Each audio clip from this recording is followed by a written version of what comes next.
बाबूजी हुस्नूरा के मोले लगावा। बाबूजी हुस्नूरा के मोले लगावा। कितना में दुल्हा खरीदावा बतावा। कितना में दुल्हा खरीदावा बतावा। बाबूजी हुस्नूरा के मोले लगावा। बाबूजी हुस्नूरा के मोले लगावा। सोने के कटोरिया में दूध भात खियावाला।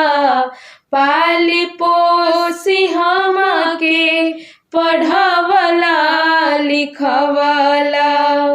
पाली पोसी हमके पढ़ावला लिखवाला। अखिया के पुतारी के जनी बिसरावा। अखिया के पुतारी के जनी बिसरावा।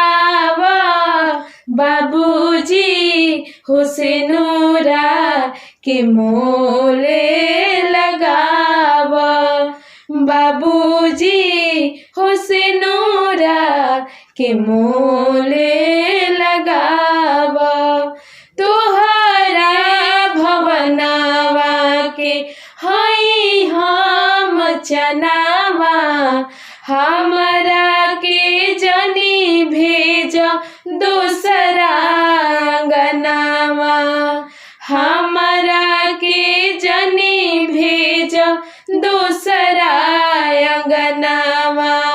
रीतिया के आग में प्रीति जन जरावा। रीतिया के आग में प्रीति जन जरावा। बाबूजी हुस्नूरा के मोले लगावा।